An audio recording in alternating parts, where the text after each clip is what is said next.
Memang benar Bapa, kami terheran-heran akan Engkau. Memang benar Tuhan Yesus, hidup kami ini hanya karena kasih karunia-Mu. Sehingga kami menjadi heran, kami orang yang berdosa Engkau layakan, Engkau tempatkan menjadi berharga di mata-Mu. Urapi kami dengan kemuliaan, darah Yesus ubah hidup kami, sehingga hidup kami menjadi hidup yang lebih daripada seorang pemenang. Terima kasih banyak Bapak, kami akan taburkan firman-Mu.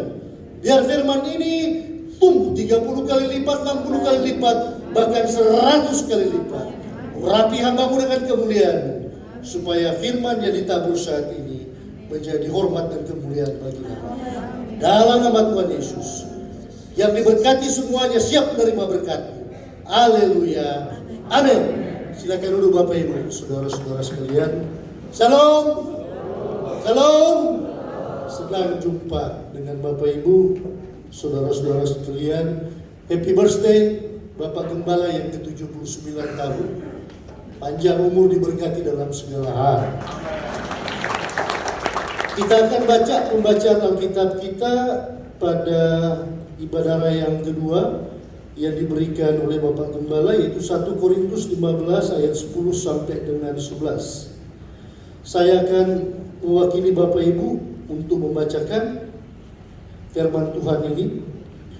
1 Korintus 15 ayat 10 sampai dengan 11. Tetapi karena kasih karunia Allah, aku adalah sebagaimana aku ada sekarang, dan kasih karunia yang dianugerahkannya kepadaku tidak sia-sia. Sebaliknya, aku telah bekerja lebih keras daripada mereka semua, tetapi bukannya aku, melainkan kasih karunia Allah yang menyertai aku. Sebab itu, baik aku maupun mereka, demikianlah kami mengajar, dan demikianlah kamu menjadi percaya. Sampai demikian jauh firman Tuhan. Siapa di antara kita semua yang ada karunia? Angkat tangan. Yang merasa ada karunia, angkat tangan. Cuma 4 orang. Yang merasa tidak punya karunia, angkat tangan. Yang merasa di dalam dirinya tidak tahu ada karunia atau enggak, angkat tangan. Jadi Bapak Ibu, saudara-saudara yang diberkati, karunia di dalam diri manusia itu ada 2, yaitu karunia motivasi, nyanyi, main musik, konseling, itu adalah karunia motivasi. Sedangkan karunia yang kedua adalah karunia implementasi atau manifestasi. Nah, karunia ini adalah karunia ketika berbahasa roh, maka ada yang menerjemahkan bahasa roh itu. Ketika dalam keadaan orang sakit, dia bisa untuk diberikan karunia menyembuhkan orang sakit. Ada orang yang kerasukan setan, diberikan karunia untuk mengusir setan itu. Makanya bagi diri setiap orang percaya itu ada karunia. Kemuliaan bagi Yesus. Makanya apa itu karunia? Kasih karunia Allah, yaitu ketika kita berada di dalam janin ibu kita terbentuk, di situ Allah menyatakan kasih karunia-Nya. Sampai di dalam perjalanan ini, ketika kita kembali ke pangkuannya, karena kasih karunia-Nya kita berada di dalam kemuliaan-Nya. Kemuliaan bagi Yesus. Lalu implementasi dan pemahaman secara teologi yang saya baca di sini, bagaimana rentang waktu perjalanan hidup kita untuk mengisi kasih karunia itu. Nah, bicara kasih karunia di dalam rentang hidup kita, ketika kita bangun pagi, kita masih bernafas, kita dapat kasih karunia. Ketika kita dalam keadaan baik-baik keadaan kita berada di dalam kasih karunia. Ketika kita dalam persoalan apapun juga, kita berada di dalam kasih karunia. hidup kita manusia ini akan diproses. Proses yang akan kita tempuh di dalam hidup kita ini, yaitu proses bagaimana mengimplementasikan manifesto kasih karunia di dalam hidup kita. Hidup ini adalah kesempatan. Jadi sepanjang Tuhan berikan roh pula, roh Allah di dalam hidup jasmani kita ini, maka kita harus menjadi berkat. Makanya siapa ingin diberkati? Angkat tangan. Wih, semuanya ingin diberkati. Makanya kalau ingin diberkati hidup kita, kita harus berani bayar harga, Bapak Ibu, saudara-saudara sekalian. Harga yang dibayar itu terlalu mahal, sangat mahal. Apa bisa kita bayar kasih karunia Allah dalam hidup kita? Ketika hidup kita dalam keadaan terpuruk, apakah kita mengalami kasih karunia Allah? Halo, Tuhan serupa sama kita. Ada bersembahyang siang hari malam, tapi doa tidak pernah dijawab. Apakah Allah masih mengasihi kita atau enggak? Apakah kita hanya menerima baik-baik aja dari Allah? Tetapi ketika kita melalui tahapan yang namanya proses hidup itu, maka kita dalam keadaan menjadi ragu. Kita menjadi bimbang. Maka ketika keraguan ada di hati kita, kebimbangan mulai nampak di dalam pikiran kita, hati-hati. Makanya selalu katakan di dalam hidup kita, aku ini Tuhan bentuk lebih daripada seorang pemenang. Makanya pakai mental seorang pemenang. Karena ketika karunia-karunia itu kita implementasikan di dalam hidup kita, maka dia seperti talenta.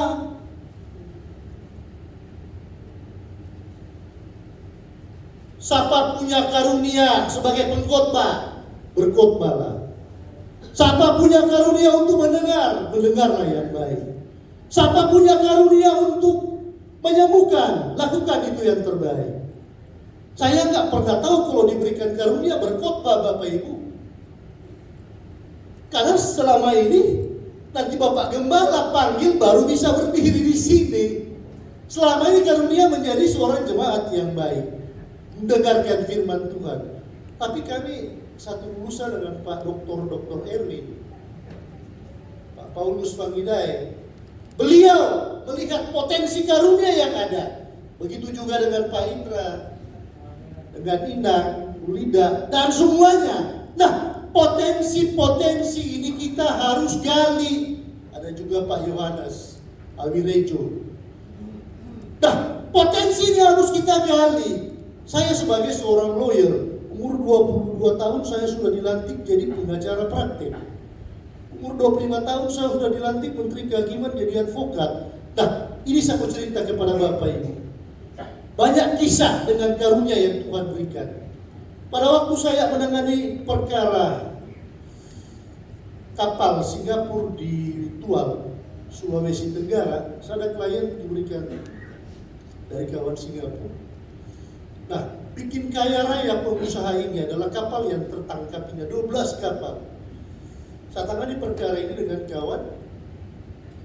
Dan dia bilang, Pak, saya cuma mau bawa yang kapal satu ini. Loh, kenapa, Bu? Saya bilang, karena kapal ini bikin mereka menjadi kaya raya. Walaupun rangkanya kita mau bangun kembali. Saya bilang, kita akan berupaya semuanya. Berangkatlah kami dari Jakarta dengan kondisi itu. Dari Maluku, kami terbang itu pakai twin otter. Kami terbang dengan twin otter dan di perjalanan bersama rekan kami seorang kaum Kedah, sahabat saya ini. Kami terbang, tiba-tiba kapten bilang sudah di atas Laut Banda. mesin pesawat mati. Situ cuma isi 12 orang. Saya teringat istri saya dulu, teringat anak saya yang sulung itu, Sanita masih belum ada. Saya ikat safety belt, saya berdoa, Tuhan kuserahkan semuanya dalam tangan Kasih. Mau lari nggak bisa, saya bayangkan aja yang terindah di dalam hidup untuk anak-anak saya. Apa yang terjadi pada waktu itu? Kita menaikkan doa, dan doa ini sifatnya seolah-olah Tuhan itu hanya cuma satu jengkal aja. Jadi pesawat dia jalan, ngapung begini. Saya bilang masih ratio, masih berpikir, masih ada kasih karunia. Kalau dia jatuh di laut masih ada kesempatan, dia orang Sangir, jago berenang. Jadi pikiran masih ini, saya masih sempat guyon sama kawan haji di samping. J, kalau dalam keadaan begini, bagaimana? Masih ada kesempatan hidup, masih ada kesempatan hidup. Tiba-tiba tok, naik pesawat, sampai kita masuk ke Maluku Tenggara dalam keadaan satu mesin saja yang hidup. Begitu dia landing dari sana, dalam keadaan yang tidak baik. Makanya saya berterima kasih melalui berbagai macam kasih karunia Allah. Itu kasih karunia enggak? Dengan mujizat. Itu sesuatu yang invisible hand. Ketika kita mendapat keadaan seperti itu, dalam keadaan pasrah, tapi puji Tuhan, dalam perkara ini, kami bertarung habis-habisan, bukan cuma satu kapal, tapi 12 biji kapal itu bebas dan dia berlayar kembali ke Singapura. Itu kasih karunia. Yang kedua Bapak Ibu, saya nangani satu perkara tambang nikel di Palu, mau mendekati Desember. Pada waktu itu dihantam pesawat Garuda pada Desember 2022 itu. Badai hantam di atas, mau landing di Palu. Sampai beritanya keluar di mana-mana, saya di situ. Saya hanya dulu sendiri di muka. Saya mengangkat tangan, Tuhan, ku tahu mujizatmu masih ada. Tuhan, ku tahu aku tidak akan mati dalam keadaan begini. Begitu ku tahu di sana pramugari sudah berteriak, berarti situasi sudah gak kuat. Tapi saya yakin Engkau akan menyelamatkan kami seisi pesawat ini. Makanya saya berteriak langsung dari depan itu kepada pramugari, berdoa semuanya. Siapapun yang kalian doakan, saya berdoa di dalam nama Tuhan Yesus ada mujizat terjadi. Di dalam nama Tuhan Yesus ada keselamatan yang terjadi. Tapi menghadapi badai itu 30 menit kami akan dihantam. Pam. Kami lolos dari maut. Ini karena kasih karunia. Bukan cuma saya yang alami kasih karunia ini. Ini hanya merupakan bagian-bagian serpihan kecil di dalam kehidupan kita ketika kita melihat kasih karunia. Makanya ketika hidup kita, Tuhan berikan kesempatan seperti ini, apa yang kita harus banggakan? Tidak ada kata yang indah untuk mengimplementasikan apa itu kasih karunia Allah. Apa kasih karunia Allah itu bisa diakal-akalin? Apakah kasih karunia Allah itu bisa tambah, kurang, bahagi? Apakah untuk menaikkan umur panjang kita, haruskah kita untuk mungkin akal-akal secara perhitungan manusia atau enggak?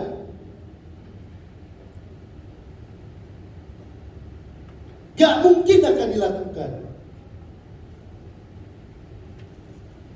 Kondisi saat ini tidak sedang baik-baik saja. Tapi ketika kita berada di sini, ini karena kasih. Amin. Kemuliaan untuk Yesus. Saya ditelepon beberapa kawan pengusaha, Bang, gimana caranya kami mau PHK sekarang? Kenapa rupanya? Keuangan kami menipis, Bang. Bunga bank terlalu tinggi. Berapa banyak yang mau di PHK? Sebelum kita konsultasi, tiba-tiba Bukalapak hantam langsung. Bang! Kondisi perekonomian kita dalam kondisi untuk menghadapi tahun politik, tahun pemilu memang terkuras. Untuk membenahi segala kebutuhan negara. Makanya kita mendoakan Bapak Presiden kita, pakailah karunia yang Tuhan berikan supaya Indonesia adalah negara yang dijamah Tuhan, supaya krisis-krisis yang tidak kelihatan ini, yang kita rasakan dalam kehidupan kita, Tuhan tolong, Tuhan sertai. Sekarang ini Bapak Ibu, saya bicara dengan beberapa kawan dari intelijen, memang ada provokasi yang dilakukan oleh orang-orang. Provokasi ini untuk memantik pertama itu agar supaya terjadi chaos atau kekacauan. Kalau ini terjadi maka akan menurunkan kewibawaan dari pemerintah. Siapa mau keadaan terpuruk? Gak mau. Libya hancur, Syria hancur, Irak hancur, Iran dalam keadaan perpecahan. Siapa mau ditunggangi? Makanya sampaikan kepada saudara kita, anak kita, ponakan kita, kalau mengajak demo untuk menjatuhkan pemerintah, itu harus disikapi secara iman. Tidak gampang urus negara republik ini. Baru satu rumah tangga aja dari pagi sampai malam, pusing gak dokter kita? Pusing lah. Udah jangan masuk terlalu banyak beban Bapak Presiden kita. Kita bawa beliau dalam doa supaya melewati krisis ini sampai terjadi pergantian pemilu nanti. Itu yang diinginkan Tuhan. Saya panjang lebar bicara dengan kawan-kawan itu, pusing. Apa sebab? Saya bilang bang, singkat aja. Mana yang bikin provokator singkat, mana yang bikin provokator singkat. Supaya aman. Karena negara ini bukan cuma negara sekuler yang dibangun oleh satu orang atau satu kelompok. Tapi negara ini, Indonesia, adalah negara yang diberkati Tuhan. Ada umat Tuhan di sana. Ada anak-anak Tuhan yang berjuang di sana. Pakai kasih karunia Tuhan. Mulai dari detik saat ini, kita bawa di dalam pokok doa kita. Supaya Indonesia adalah negara yang diberkati. Kekacauan dijauhkan dari negara kita. Kita 78 tahun menyongsong kemerdekaan 17 Agustus. Tuhan pakai anak-anaknya, khususnya umat Kristiani, akan menjadi terang dan garam dunia. Tak saya bilang, bukan tidak mungkin kalau bakal nanti ada hamba Tuhan di gereja ini yang akan dipakai jadi jaksa agung. Bukan tidak mungkin bakal 2024 nanti ada hamba Tuhan yang dipakai sebagai ketua KPK di gereja ini. Bukan tidak mungkin. Kita aminkan. Makanya bagaimana caranya? Nubuatan, iman, pengharapan, dan kasih implementasikan di dalam hidup kita. Ini yang menjadi percikan permenungan. Tuhan menguatkan Bapak Ibu semuanya. Terlebih khusus untuk Bapak Pendeta yang 79 tahun, beliau adalah orang tua kita semua, motivator yang luar biasa, dan kerendahan hati daripada beliau ini yang menjadi satu pelajaran berharga bagi kita semua jemaat. Tuhan menyertai dan memberkati kita semua. Haleluya. Amin. Terima kasih banyak Bapa di dalam sorga. Terima kasih banyak Tuhan Yesus dan Roh Kudus. Kami tidak dapat berkata-kata selain mengucap syukur terlalu banyak karunia Engkau berikan di dalam hidup kami. Kami senantiasa mengimani di dalam hidup kami bahwa hidup kami ini senantiasa hidup karena karunia daripada-Mu. Layakkan kami untuk menerima karunia-karunia terbaik daripada-Mu. Layakkan kami untuk menerima segala proses yang terjadi di dalam hidup kami, sehingga kami menjadi kuat dan energi kemuliaan Tuhan. Berkat Tuhan tersalur dalam hidup kami, pribadi lewat pribadi, jemaat gereja, dan bangsa dan negara kami. Terima kasih banyak Bapak. Di dalam nama Tuhan Yesus. Angkat kedua tangan kita. Amin. Beri kemuliaan untuk Tuhan. Bukan karena kebaikan kita, tapi karena kasih karunia Tuhan.